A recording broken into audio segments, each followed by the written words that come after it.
Hapon na nang bumiyahe sina Arman at Rina. Sakay ng lumang motor. Dinaraanan nila ang pasigsag na kalsada, papuntang timog ng Sorsogon. Ang ulap ay mabigat, parang may nagbabantang unos. Mahigpit ang kapit ni Rina sa bewang ni Arman. Love, sure ka ba dito? Ang layo na natin eh. Sabi ni Rina, kinakabahan. Ngunit si Arman, ngumiti si Arman habang nakatingin sa daan. Oo naman, may nakita akong vlog. May talon daw dito na hindi pa kilala ng marami. Sulit daw kasi siguradong malinis. Pero love, tignan mo, wala nang bahay. Puro puno lang eh. Tsaka parang ang lungkot ng lugar dito. Magtiwala ka lang sa akin. Pero ang totoo, pati si Arman, may nararamdamang hindi tama. Ang hangin ay parang may dalang bulong.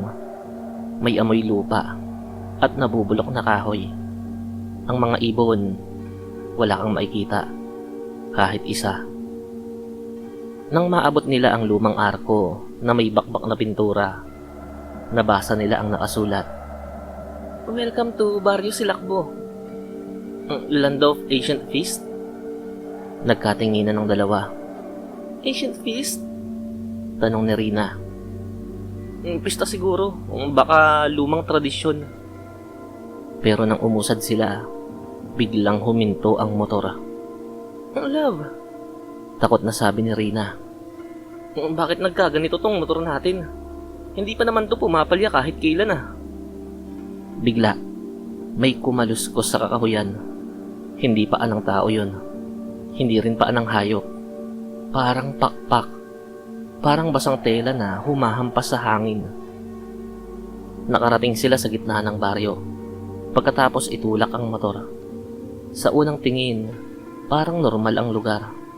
May mga bahay na kahoy, may lumang poso, at may palengke na tuyong-tuyo. Pero walang tao. Hanggang isang lalaki ang sumulpot mula sa likod ng puno. Nakabarong yon, pero marumi. Maputla. Masyadong maputla para sa isang buhay na tao. Magandang hapon. Sabi niya, ngiting-ngiti. Pero hindi gumagalaw ang balat sa muka. May mga panauhin pala kami. Kuya, pasensya na. Sagot ni Arman. Nasaan po ba ang talon dito? Hindi nyo na ito kailangang malaman. Hindi na kayo aalis. Ha? Tanong ni Rina, nanlalamig. Lumabas ang iba pa, mga babae, matanda, bata. Pero ang ngiti nila, pare-pareho. Masyadong sabay-sabay. Parang iisang bagay lang ang nasa isip ng mga yon. Kayo ang napili. Sabi ng isa. Para sa pista. Sabi ng isa pa. Sa wakas, matapos ang ilang dekada, may sariwang handog ulit. Dahan-dahan silang lumapit. Mabagal. Parang natatakam at sinasadya. Si Arman tumayo sa harap ni Rina. Huwag nyo kaming lalapitan. Mariin niyang sabi. Ngunit ang lalaking nakasuot ng maraming barong ay ngumiti ng mas malaki. Ngiting pumuputok ang gilid ng labi. Hindi kayo makakalaban sa amin. Ano bang inaakala nyo? Makakaalis kayo? Dinala sila sa malaking bahay ni Aling Kaida, ang pinakamatanda sa baryo. Nakaitim ito. Parang nakalulan sa hangin ng bawat hakbang. May mga kalderong may naiwan pang bahid ng dugo sa paligid. Sa loob, may altar ng mga lumang maskara. Pula, bughaw, itim.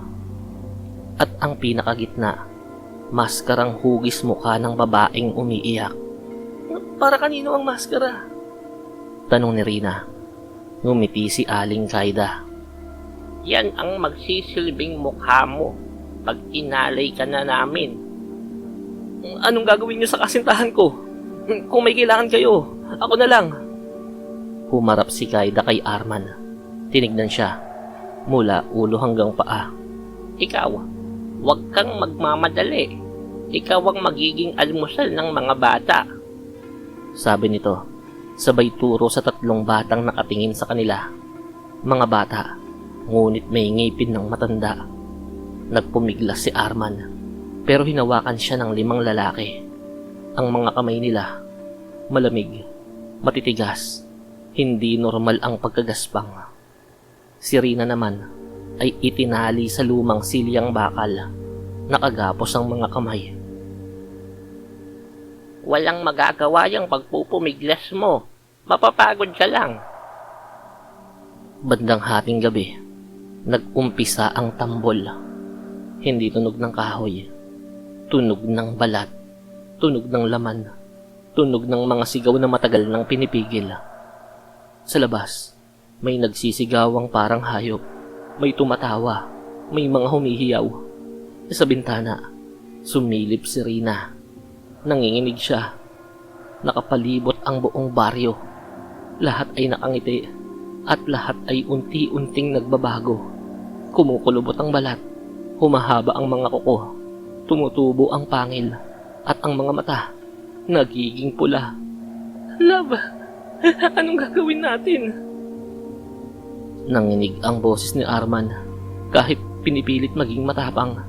Hindi kita pababayaan kahit anong mangyari. Pero narinig nila ang isang tinig sa bintana. Isang binatilyo, maputla rin, pero ang mata nito ay hindi pula. Normal na tao. Kung gusto niyong mabuhay, sumunod kayo sa akin. Bakit mo kami tinutulungan? Tanong ni Arman. Dati akong tao. Ngayon, kalahati na lang. Kung hindi ko kayo tutulungan, kakainin nila kayo. Pinakawalan ng binatilyo si Rina, pero may narinig silang tunog ng paa. Mabilis, matalas. Patay! Si Aling Kaida! Bumukas ang pinto at iniluwa si Aling Kaida. Ang buhok nito ay nakalawit, parang may buhay. Ang matay puro itim. Ang mga kuko ay mas mahaba pa sa sibat. Huli kayo. Sabi niya nang naangisi. Simulan na natin. Umatake ito. Sumugod si Arman gamit ang itak na nakuha sa mesa. Kahit nanginginig ang kamay, hindi siya umatras. Tikman mo to! Umikot si Kaida sa ere na parang anino. Tinamaan si Arman sa dibdib. Bumagsak. Arman! Sigaw ni Rina. Nagpupumiglas.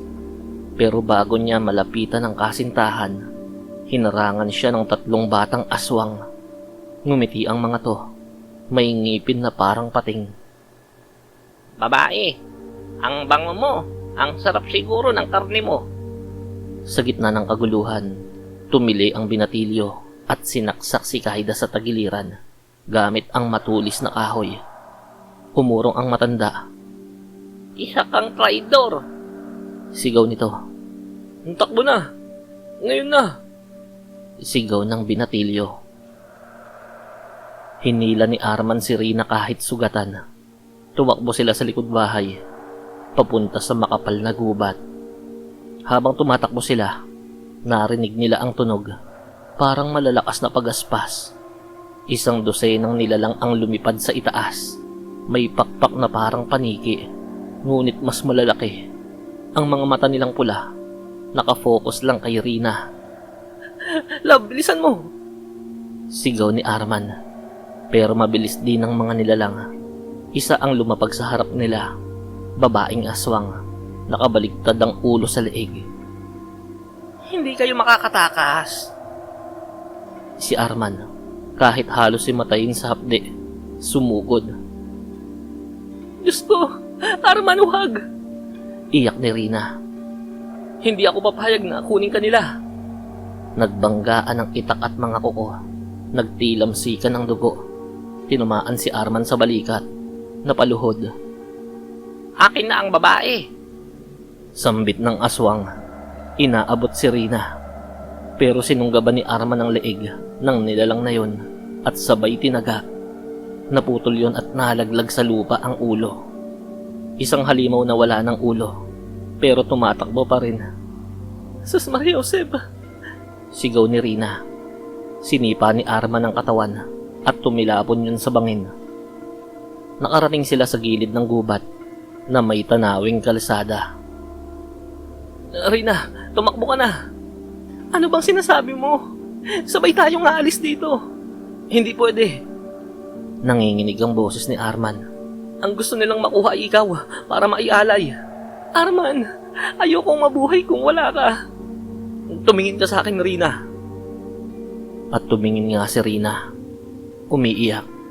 Ikaw ang pinaka-importanting nangyari sa buhay ko. Pero kung hindi ka makakatakbo ngayon, walang mabubuhay sa atin. Naiintindihan mo ba? Arman, mahal kita. Umalis ka na. Mamatamisin ko kung makakaligtas ka. Sinapo ni Arman ang mukha niya. Hinalikan siya sa huling pagkakataon. Mahabang halik, puno ng takot, pagmamahal, at pamamaalam. Pagkatapos ay tumayo si Arman at hinarap ang mga aswang sa gubat. At dumating nga ang mga aswang. Dose-dose ng mga mata, dose-dose ng pangil, gutom, at sabik. Ako ang harapin nyo.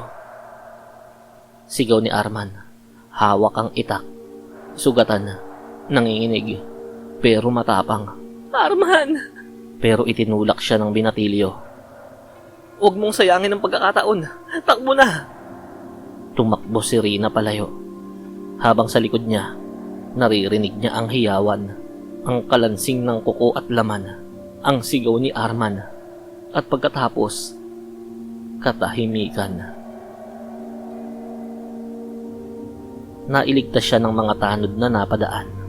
Inuwi siya sa ospital. Nang tinanong ng mga pulis ang lokasyon at balikan nila yon, nawawala na ang baryo. Parang hindi yun umiral kailanman. Pero sa puso niya, alam niya, naroon pa at nandoon din si Arman sa lugar ng mga aswang. At sa puntong yun, nagpasya siya. Hindi matatapos dito. Babalikan ko sila.